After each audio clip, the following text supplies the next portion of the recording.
putting people right on the spot. My girl Chesley, yes, because we were talking about you the other day. You was asking questions about BBD, so I'm not gonna let y'all get out the studio. I got them live in the building. Ask them what you want. The question is, where do you think the world of R&B and boy bands is going? You guys kind of answered this a little earlier. I think I touched on it, but it seems like the Drakes, those are the new R&B, but they're not really R&B. Where do you see R&B going for the future? I think they're coming. I think they're gonna be young. I really do. I think you're gonna see the new Michael, the new Ralph, the new Bobby, Ronnie, and I meant Michael Jackson, of course. I think the parents who sat in the living room and the crib with their kids, man, I think kids is inspired. You know, and we might luck up and see a dope young girl group too.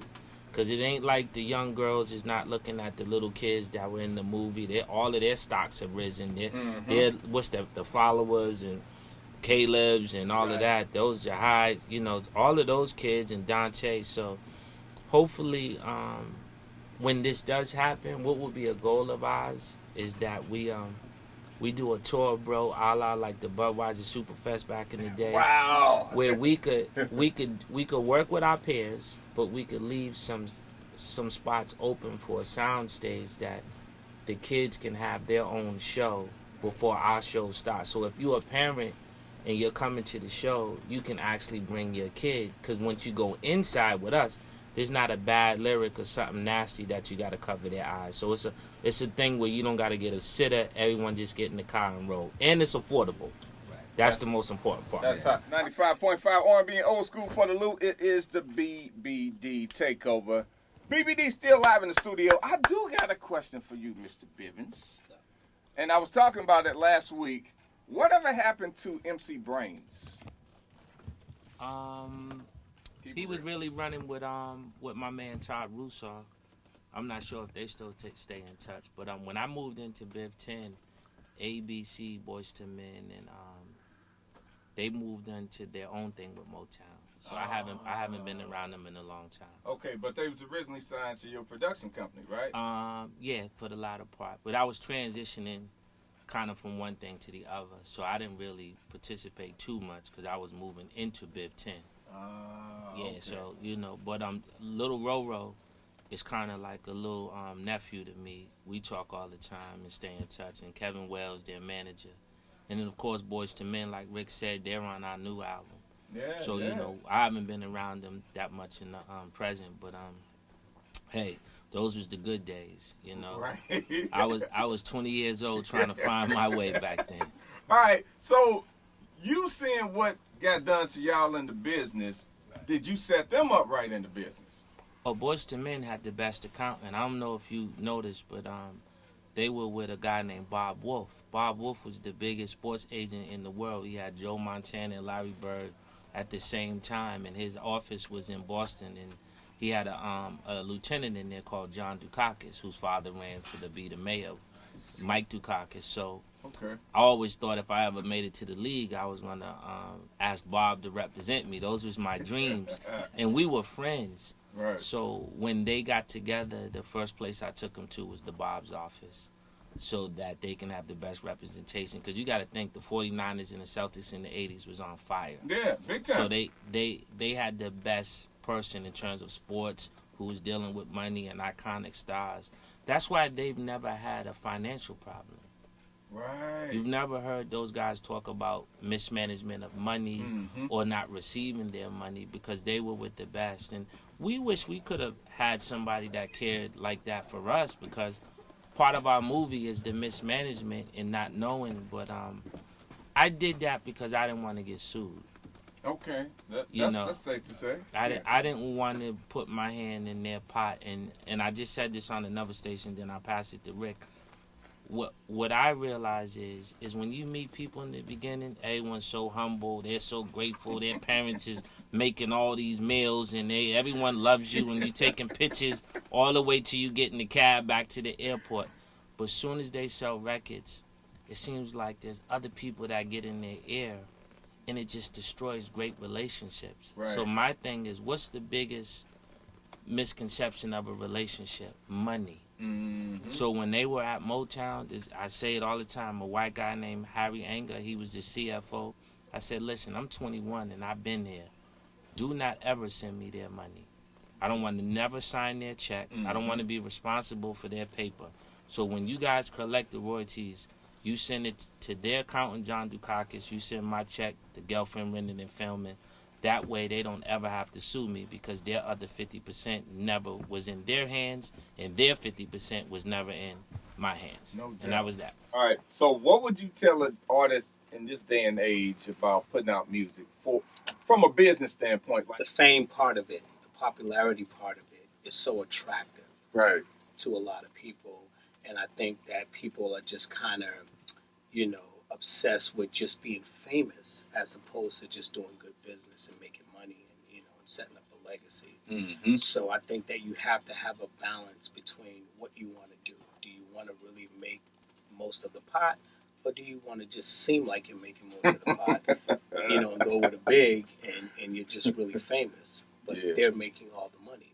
So I think if you have talent and you really seek to make a life for yourself in the business, learn the business part of it. I mean, part of the reason why we're so passionate about telling our story, at this time, is because we want to share that experience. And the best way to do that is to show what happened with us. And not really just to even play the victims, so to speak. It's to show, our learning process. Sometimes we let ourselves, we got ahead of ourselves because even when we did make money, we weren't always the smartest in knowing what to do with our money.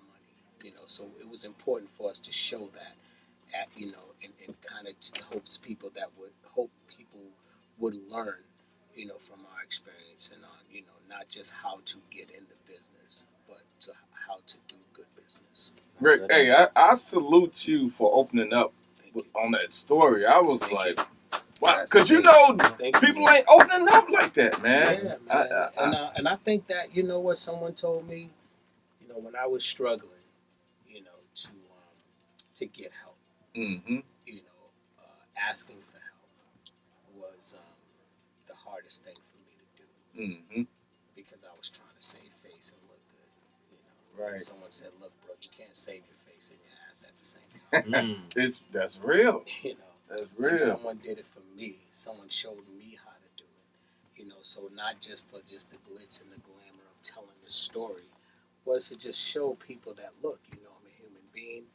There's someone out there that can relate to what you're going through. And if you could just get past that part of worrying about what people are going to think and, being criticized and being judged, there's a whole new world there for you if you could just open up and let people in. Hey, man, that's coming from Ricky Bell. Like, I mean, y'all went full circle from coming from nothing to losing damn near everything to bouncing back and still here to talk about it. Man, I know y'all tired. Y'all want to get out there. Hey, the album listening party, album release party is going down tonight at HG, Washington and Jefferson. That's all you need to know, because you're going to see all them damn cars. Right. There is no second guessing where it is. You know what? Since you brought up Boys II Men, is it cool? You want to rock that one more try? Is that cool?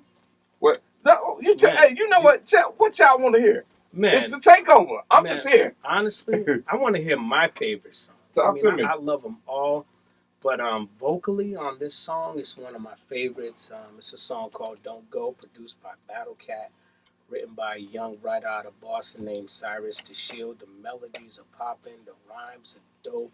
It's everything that you love about BBD. It's sexy, it's groovy, it's melodic. I want to play it. I want y'all to hit me back and let me know what you think. Hey, Don't Go. Give the social media. Everybody got it in the world. We go down the line. We are official Bell Biv Devoe, Instagram official BBD, on Twitter at Mr. Ricky Bell on everything. Yeah, at 617 Mike Biv on Instagram and Mike Biv on Twitter. All right, here we go. Last but not least is at Big Ron DeVoe on everything. All right, y'all, don't go right now. BBD Takeover 95.5.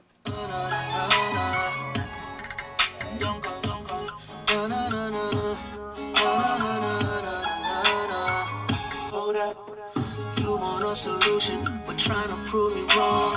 Why the paranoia? Like I don't give my all to violate you, baby. I just can't love. I know better. without you. Won't you tell me what is it I can do? All right, you know what? I think it's dope that y'all give people a chance to get in your videos. Yeah. Like, what's the next song, and or y'all thinking about putting some listeners in the video? Hey, just wanna absolutely. Check it out. You want a chance to be in the Bell Biv Devoe video. You always wanted to be a BBD dancer. Well, here's your chance right here. Post a video of yourself dancing to the Bell Biv DeVoe song called Hot Damn Nice. off the Three Stripes album. Our IGs posted to official Bell Biv DeVoe on Instagram, or just tag us Hot Damn. in your video. Hot Damn. Yep. All right? Post a video, and that might be your chance to be featured in a Bell Biv DeVoe You gonna video. play that one? Here's the song right now. It's called Hot Damn off the Three Stripes album. Get your choreography together. Post it now. Here we go. I know. I need Oh, you what near. is 95.5 R&B and old school for the Lou. DJ Cut in the building. It is the BBD takeover right now. Somebody, I think the whole station is here today. Like, usually everybody's on the other side. We have every department over here, but I don't have a problem with that, man, because royalty is in the building, and the dope thing about it, y'all humble about it, man. Y'all don't walk around throwing your weight. We have had some artists come through here, and I just look at them like, y'all the new ends, because royalty has been through here a few times, and y'all just humble, man. Mike Biv, y'all out here eating cake and stuff. It's all good. You know what I'm saying? It's a Man, celebration. when you've been around for over 33 years, and you know this, we consider like this our third stripe, our third time around. You just have a new appreciation for it, a new happiness, and just a whole new gratitude for everything, man. Because we don't take it for granted, man. We've seen a lot of artists come and go, man. We used to open up for some of the biggest names in the industry. No doubt. And when we first started off, this wasn't our plan. We just wanted to make a little money so we could stay out of our parents' pockets and make some girls scream, and you know, just God just had bigger plans for us. So, man, we are just trying to embrace it all. We're trying to share our experience along the way and help as many people as we can, and leave a legacy for our families, man, and then you know, just give our fans, you know, just show them, you know, our gratitude for just supporting us. This stuff. So speaking of new people, period, are y'all dealing with any new groups? I know Biv always got his hands. Don't you? You was dealing with a little young group, right? Yeah, the kids from Boston. They're actually Really? yeah, they're actually in the they're actually in the movie. The scene in the talent show when they're doing the Blue Magic song Spell. Brooke invited them out to L.A. Okay. So they got their hair in the curls and the back in the day outfits. So they're just home feeling like super, super proud, and just the city is happy because they are the only ones in the movie from the city of Boston. Okay. So I know y'all getting flooded now with groups and. Oh yeah. I mean, what's y'all dealing with them? We just feel like you can only do so many things great to a certain extent, man. Right. And we're looking forward to selling this Bell Biv DeVoe Three Stripes LP right now, and wrapping things around as far as New Edition is concerned. Before the end of February, we're actually going in the studio, all 6 of us, to cut a new record, and we're gonna put that on the LP with all the classic stuff, because the resurgence of our music is incredible. When you look at our history, we got 10 albums that are in the top 30 right now, you know, and songs galore that are still making money. So revisiting all of that is just an amazing situation that's on the table right now. And when you look at the movie and some of the things that we were able to get out of it, from myself on the real estate side and the wedding being a part of it, that kind of wrapped things around and brought us all together. So we're going to do some things as far as that's concerned. You know, and Ricky, like you said, with him announcing what it was that he was challenged with, we're taking that across the country and making something happen to be able to save lives and do stuff with that. And of course, Mike as the businessman and opening all of our eyes to stuff that we was missing out on. We're definitely going to get to that as well. But it's a step at a time, but we're looking at helping each other and our passions moving forward. So there's a whole lot to come in 2017, but it's one step at a time because, you know, you can only do so many things At great, one time. and we Right, want to yeah. be great at what we do. Hey, thank y'all for coming through. Go get some food. Look.